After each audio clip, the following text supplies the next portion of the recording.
प्रिय दर्शकों, सादर अभिवादन। मैं हूं प्रियंका शर्मा और आप सभी का हार्दिक अभिनंदन करती हूं विश्व के प्रथम अद्भुत कार्यक्रम ऋषि विद्या सत्र में। दर्शकों, जिंदगी में कुछ पाने के लिए हमारे पास सपने तो होते हैं, लेकिन हौसला नहीं होता। काम तो होते हैं, लेकिन अड़चनें बहुत आती हैं।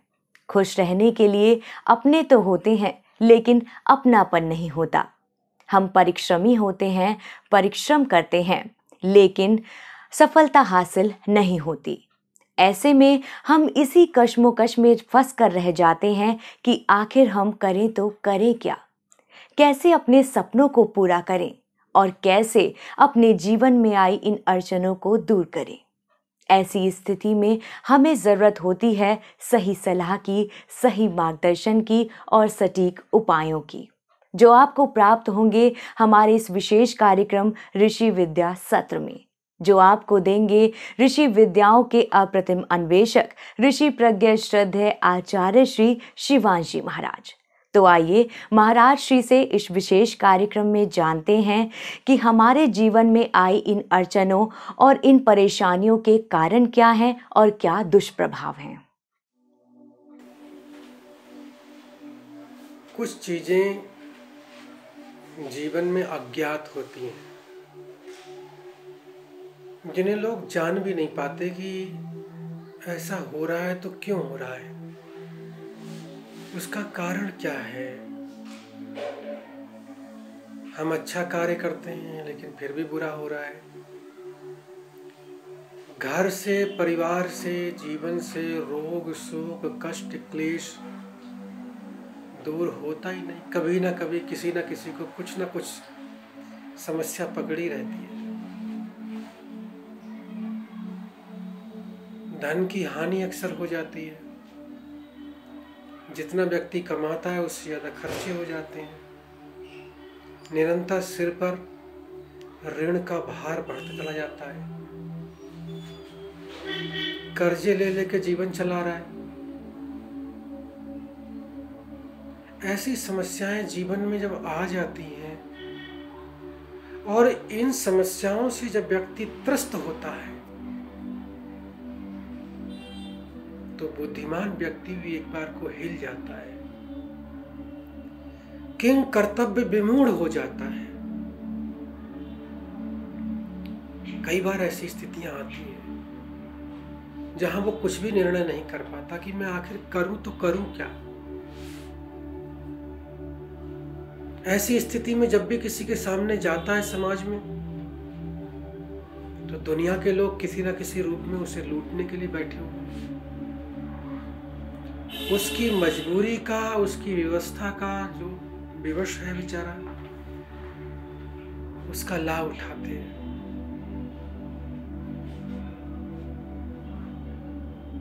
लेकिन महत्वपूर्ण बात यह है कि उसका धन हरण तो करते हैं, लेकिन उसका शोक हरण नहीं होता, उसका कष्ट हरण नहीं होता।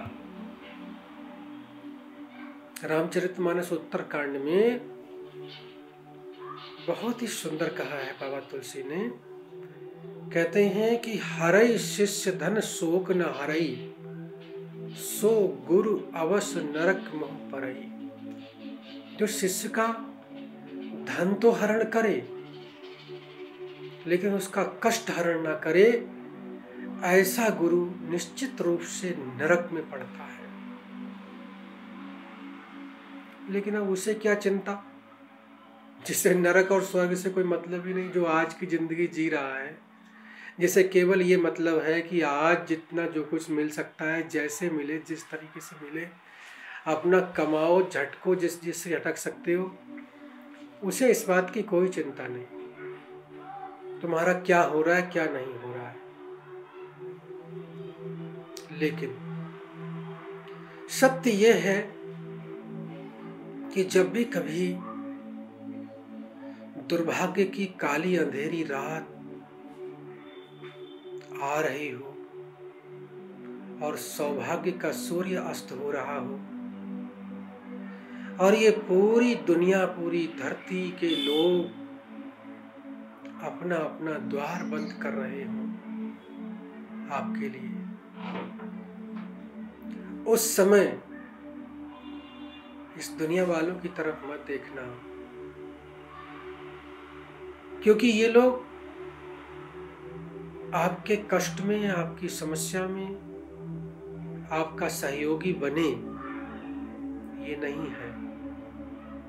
ये सब सुख के साथी हैं। अगर दुख में कोई एक साथ देने वाला है तो वो केवल परमपिता परमात्मा है।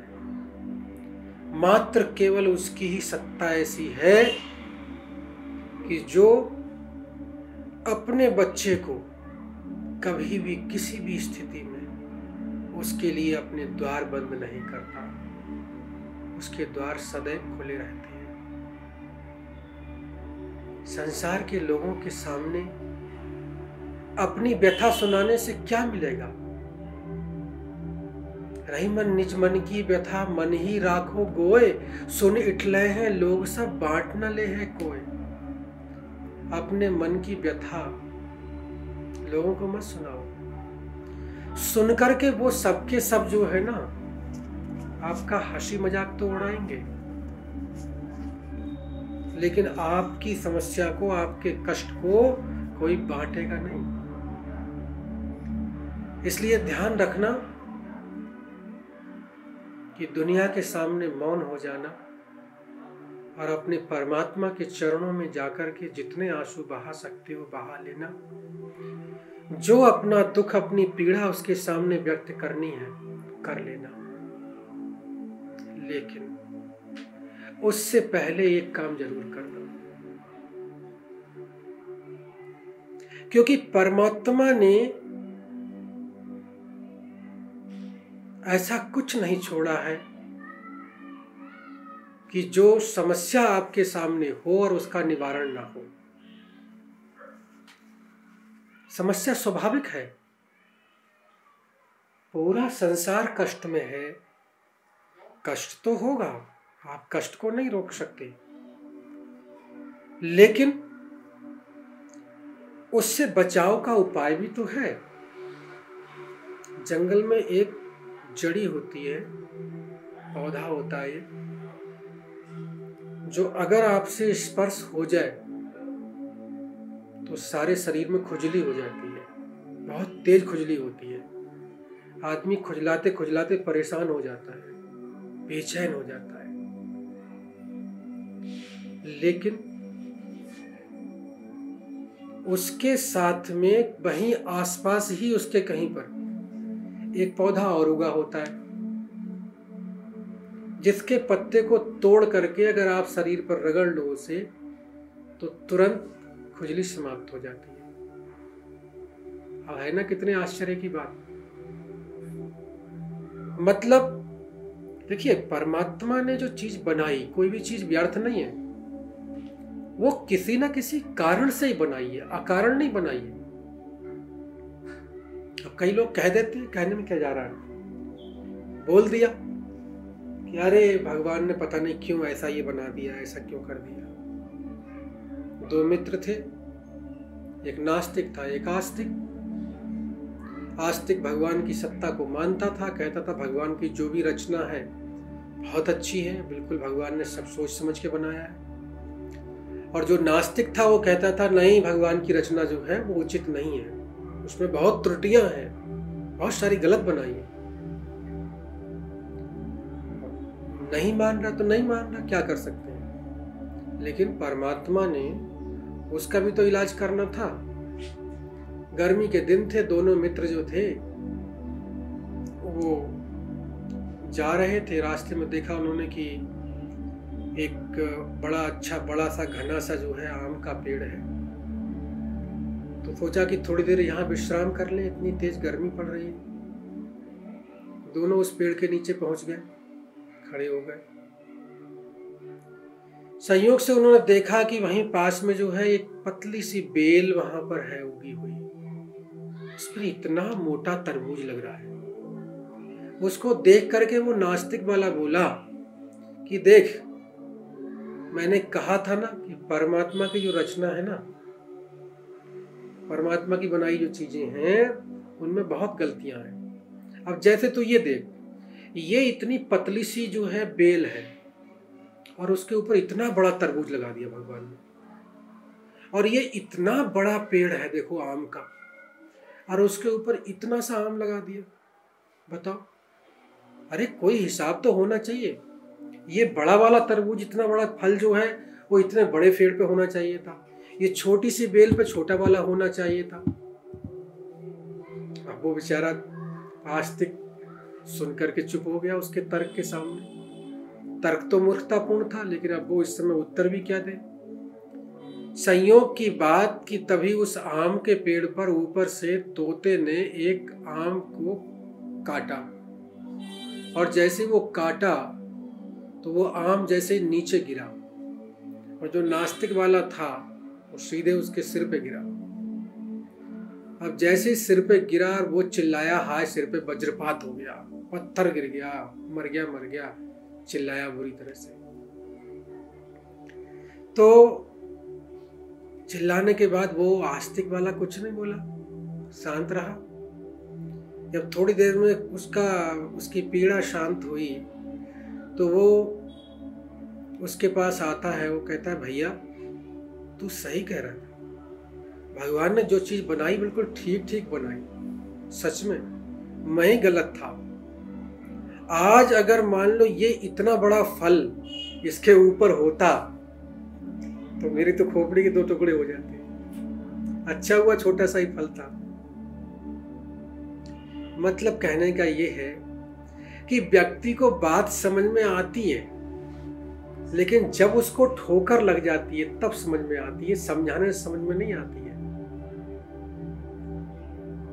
लेकिन ये ध्यान रखने की बात है कि अगर स्वयं ठोकर लग लग करके समझोगे तो बहुत देर हो चुकी होगी। ध्यान रखना, ये जीवन इतना लंबा नहीं है कि सारे अनुभव का पुलंदा आप इकट्ठा करते रहो, फिर सारा जो है ना ये प्रयोग करने में, एक्सपेरिमेंट करने में ही जिंदगी निकल जाएगी, फिर जियोगे क्या। इसलिए ये कहा गया है कि जिन विद्वानों ने, ज्ञानी जनों ने, महापुरुषों ने, पूर्वजों ने जो अनुभव कर लिए हैं उनके अनुभवों का लाभ लो और उस लाभ के अनुसार अपने जीवन को सुखी जीवन के रूप में जियो, अन्यथा जीवन व्यर्थ हो जाएगा। कष्टों से ही, कष्टों के भंवर में पड़े रहोगे, गोते खाते रहोगे। इससे बाहर निकलना है।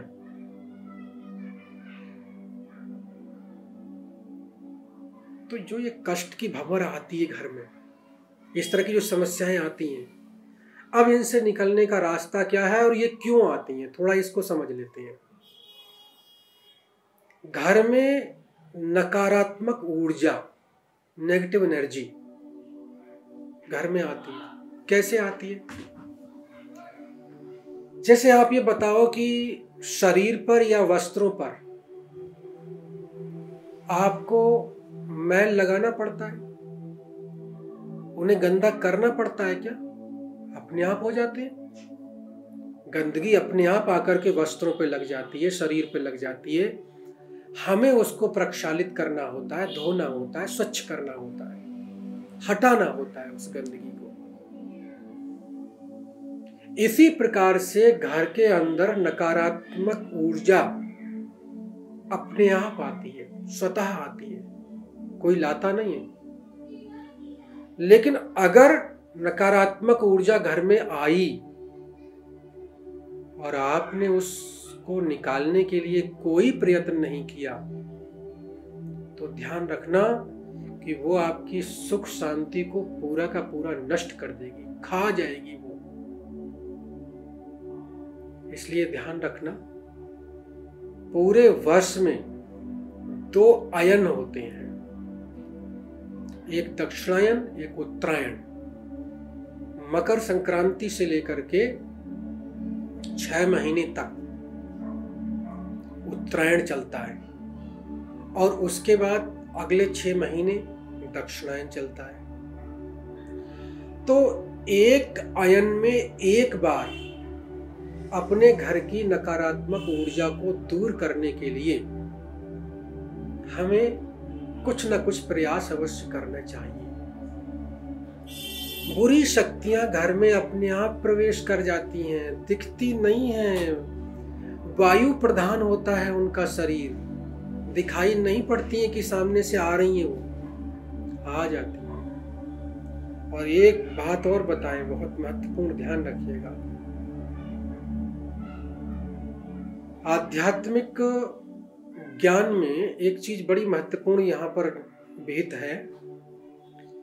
परमात्मा की ओर से भी सबके लिए कुछ ना कुछ निश्चित किया हुआ है, कुछ मर्यादाएं निश्चित कर रखी हैं। जैसे ये नकारात्मक शक्तियां है तो परमात्मा की ही सृष्टि, लेकिन परमात्मा ने इनको ये निश्चित कर रखा है कि आपको ना तो दिन में किसी घर में प्रवेश कर सकते हो, ना रात्रि में प्रवेश कर सकते हो।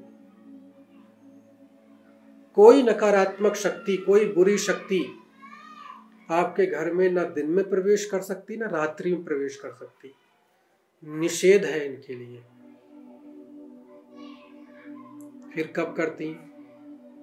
सांध्य वेला। सांध्य वेला, सांध्य वेला, संधि काल, जोड़। दिन जा रहा है, रात्रि आ रही है, रात्रि जा रही है, दिन आ रहा है। ये जो संधि वेला होती है, इस संधि वेला में इनको प्रवेश करने की छूट दी गई है कि आप इस संधि वेला में जो व्यक्ति असावधान है, अगर इस संधि वेला में जिस समय सूर्यास्त हो रहा है उसके घर में दीपक नहीं जल रहा, कोई भगवान की भक्ति नहीं हो रही, कोई सकारात्मक शक्तियां का आवाहन नहीं हो रहा, कोई कथा श्रवण नहीं हो रही, कोई भक्ति का कार्य नहीं हो रहा, और आदमी वहां बैठ करके कोई मदिरा पान कर रहा है, कोई समागम कर रहा है, कोई जुआ खेल रहा है, कोई व्यसन, दुराचार, व्यभिचार, बलात्कार, कोई भी इस तरह के बुरे कर्म कर रहा है, उस समय में उसके घर में ये शक्तियां निश्चित रूप से प्रवेश करती ही करती हैं। इनके लिए ये अवसर दिया गया है। ये इस अवसर को ढूंढती रहती हैं कि कब व्यक्ति के घर में ऐसी कभी स्थिति आए कि सांध्य वेला में व्यक्ति असावधानी में ऐसा कुछ काम करे और हम तुरंत उसके ऊपर अपना आक्रमण कर दें। ये होता है। महाराज पांडु का भी तो यही हुआ था। पांडु जो थे, पांडु को श्राप मिला हुआ था। महाराज पांडु जो थे, उन्होंने एक बार एक ऋषि को, पति पत्नी हिरण और हिरणी बन करके अपना काम रूपी पुरुषार्थ पूरा कर रहे थे, तो उस समय उन्होंने शिकार खेलने गए थे और उन्होंने उसमें जो है एक को मार दिया। तो उसने, वो ऋषि थे, जैसे ही ऋषि को बाण लगा तो ऋषि अपने स्वरूप में आ गए और उन्होंने कहा कि महाराज पांडु, आपने बहुत अनर्थ किया। आपका अपराध किया था, बताइए। अगर हिरण और हिरणी के रूप में थे भी जंगल में, तो आपका उसमें क्या अहित था? और आपने ऐसी मैथुनरत स्थिति में उनको मार दिया। आप बताइए, ये तो आपने जघन्य अपराध किया है और इसके लिए आपको मैं श्राप देता हूं कि आप जैसे ही अपनी पत्नी के संपर्क में आओगे, आपकी तत्काल मृत्यु हो जाएगी। ऐसा श्राप दे दिया। इस बात को कुंती और माद्री दोनों ही जानती थी, लेकिन कुंती बड़ी थी, उसने बहुत बचाया। वो कोशिश करती थी कि किसी भी स्थिति में पांडु जो है उसके निकट ना आए। लेकिन एक बार संयोग की बात की, कहीं वन में विहार करने के लिए गए थे, माद्री निकट आ गई उनके। कुंती तो बहुत सावधान थी, जानती थी कि अगर मैं निकट पहुंचूंगी तो मृत्यु हो जाएगी।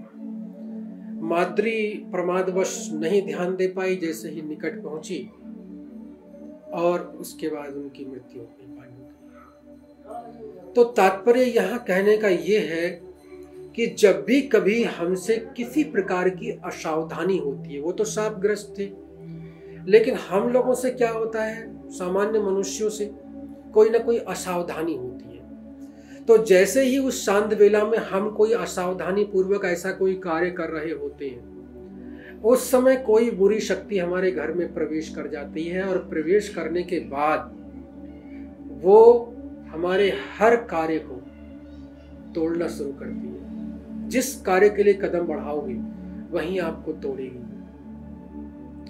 आपके व्यवसाय में हानि पहुंचाएगी, आपके स्वास्थ्य की हानि पहुंचाएगी, आपके काम बनते बनते बिगड़ेंगे, आपका मन उचटता रहेगा अपने काम से, आप बार बार अपने घर में पति पत्नी या बच्चों के साथ झगड़ा करोगे, आपस में कलह कलेश होगा बिना किसी कारण के। ये सब चीजें किस कारण से होती हैं? इसके पीछे एकमात्र कारण होता है, और वो है व्यक्ति का, उसके घर में नकारात्मक शक्तियों का प्रवेश। अब इन नकारात्मक शक्तियों को दूर कैसे किया जाए, इस बात को जानना बहुत आवश्यक है। अब पढ़े लिखे लोगों ने ये तो जान लिया, आजकल के टाइम में जो इंग्लिश की शिक्षा प्राप्त कर रहे हैं वो ये तो जान लिया कि हाँ, नेगेटिव एनर्जी कुछ होती है घर में। कहते भी हैं कि लग रहा है हमारे घर में कोई ना कोई नेगेटिव एनर्जी है, वरना इतने परेशान नहीं होते हैं। अब इतनी बात तो वो जानते हैं। अब तुम नेगेटिव एनर्जी आज बोल रहे हो, ये नकारात्मक ऊर्जा तो कितने हजारों वर्ष पहले हमारे ऋषि मुनियों ने बता दिया कि हमारे घर में आती है ये, और उसको दूर करने का उपाय भी बता दिया। अब ये तुम्हारी मूर्खता है कि तुम उस उपाय को न जान करके उससे वंचित हो गए। जैसे उपाय क्या है? बहुत आसान उपाय।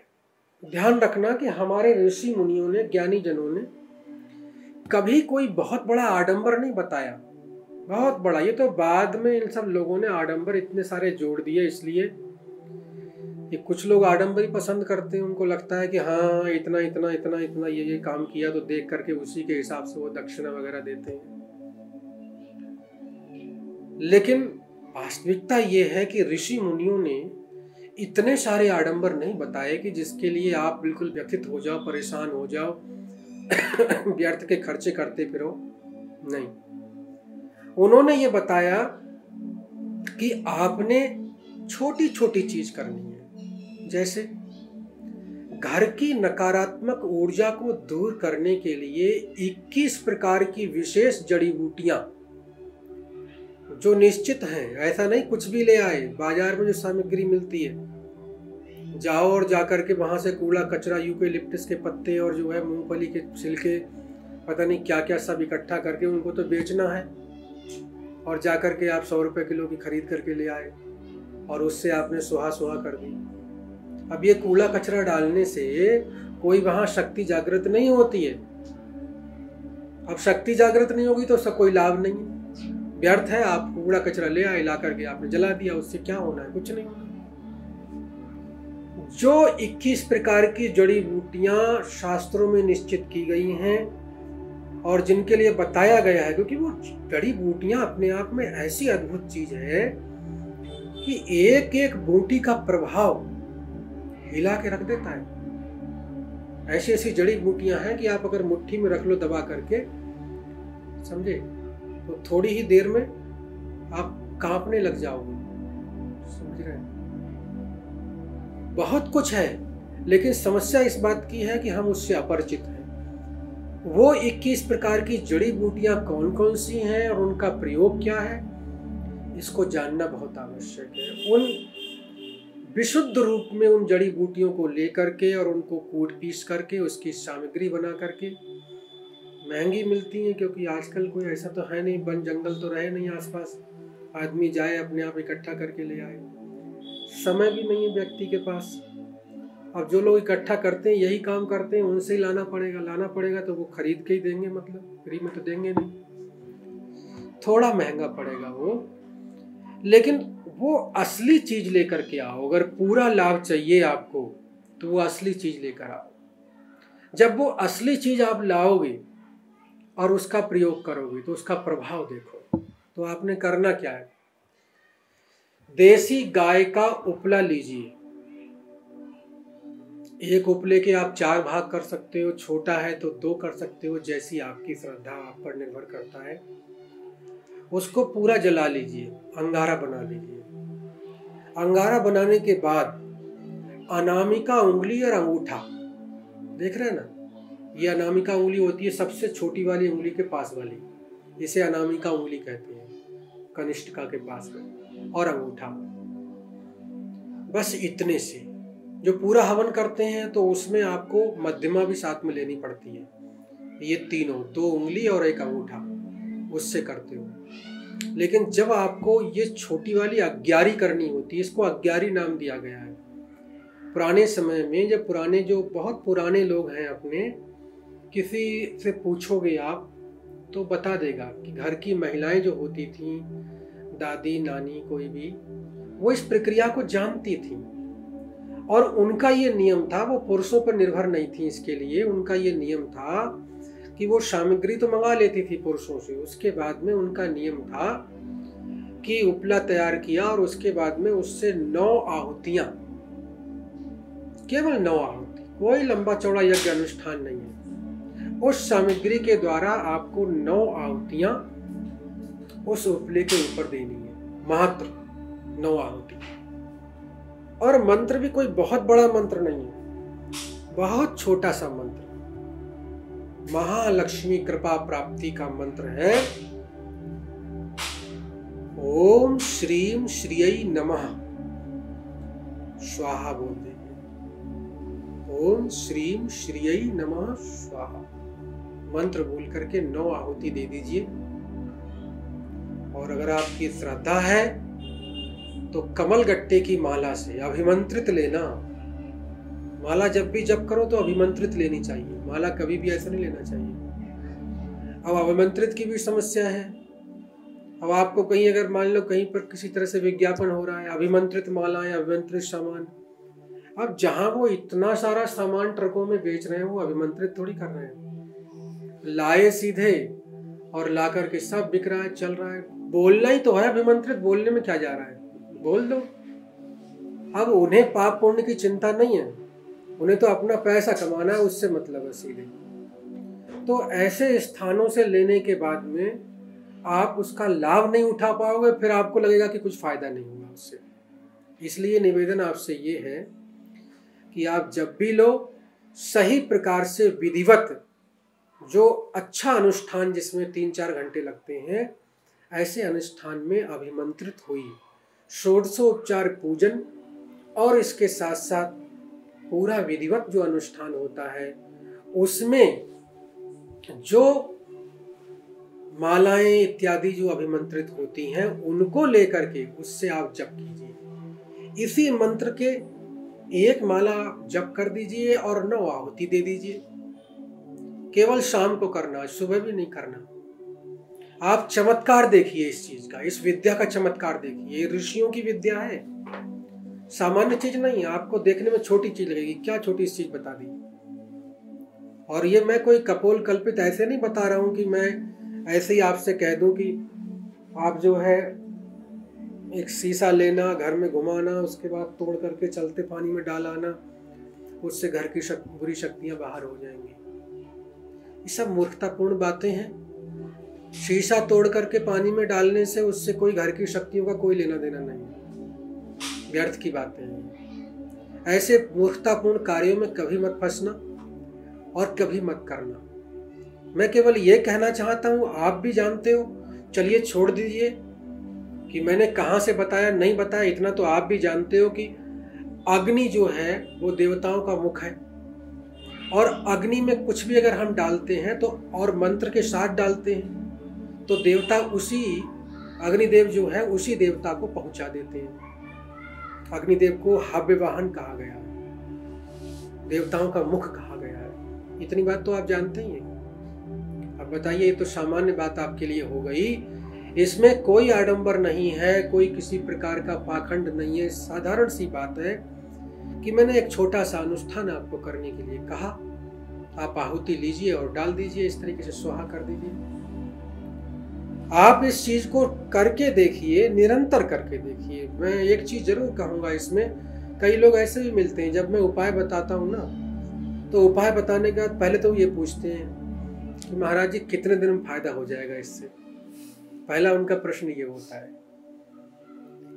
तो मैं उनसे ये कहता हूं कि भाई ऐसा है, ये देव शक्तियां जो है ना मेरे बंधन में नहीं है कि मैं जब उससे कहूं कि जाओ इसको ठीक करके आओ और वो ठीक करने पहुंच जाएंगे आपके लिए। समझ रहे हो? ये देव शक्तियां हैं। जब आपकी आस्था, आपकी श्रद्धा गहरी होगी तो वो अपने आप आएंगी, उसमें कहने की आवश्यकता थोड़ी है। लेकिन कई बिजनेसमैन लोग ऐसे होते हैं, वो ये सोचते हैं ना कि जैसे बिजनेस करते हैं, इधर उन्होंने पेमेंट ट्रांसफर किया, उधर से माल भेज दिया गया। उनको लगता है कि इधर हमने सुहा किया और उधर से कृपाएं चल पड़ी हमारी तरफ। ऐसे नहीं होता है।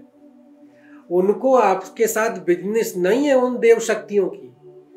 समझ रहे हैं? वो देव शक्तियां जो है आपका कल्याण करती हैं, तो उन्हें आपसे कुछ लेना देना नहीं है। ये यज्ञ अनुष्ठान कुछ भी हम करते हैं, ये एक माध्यम है उनसे जुड़ने का, अपनी आस्था प्रकट करने का। ये सब उनका ही दिया हुआ है और उन्हीं को हम दे रहे हैं। ये हमें जानना चाहिए। इतनी बात अगर समझ में आ जाए तो सब कल्याण हो जाएगा। तो जो मैंने आपको बताया है, इस चीज को आप करके देखिएगा। अगर इसमें कोई किसी प्रकार का आपको फिर भी संदेह हो, कुछ भी पूछना हो, कुछ चाहिए, तो आपके लिए द्वार खुले हैं। आप जब चाहो पूछ सकते हो। लेकिन आपका अगर भला होता है, कल्याण होता है, तो इससे बड़ी प्रसन्नता हमारे लिए और कोई नहीं होगी। इसलिए आप आत्म कल्याण के लिए आगे आइए और ऋषियों की इन विद्याओं का लाभ उठाइए और उनसे अपने जीवन में सुख शांति लाइए और जीवन को, इस लोक को और परलोक को, दोनों को सुधारिए, क्योंकि यही जीवन का लक्ष्य है। ओम शांति शांति शांति। दर्शकों, हमारे इस विशेष कार्यक्रम ऋषि विद्या सत्र के आज के इस अंक में आप सभी ने पूज्य महाराज श्री से जाना कि ऐसा हम क्या करें जिससे हमें हमारे जीवन में उन्नति प्राप्त हो और हमारे जीवन में आई समस्त परेशानियों और अड़चनों को हम कैसे दूर करें। ऋषि विद्या सत्र के आगामी सत्रों में पूज्य महाराज श्री आप सभी को यूं ही ऋषि विद्याओं और उनसे जुड़ी महत्वपूर्ण जानकारियों से परिचित कराकर आपका कल्याण करते रहेंगे। तब तक के लिए सादर नमन और देखते रहिए 7 वंडर्स टीवी।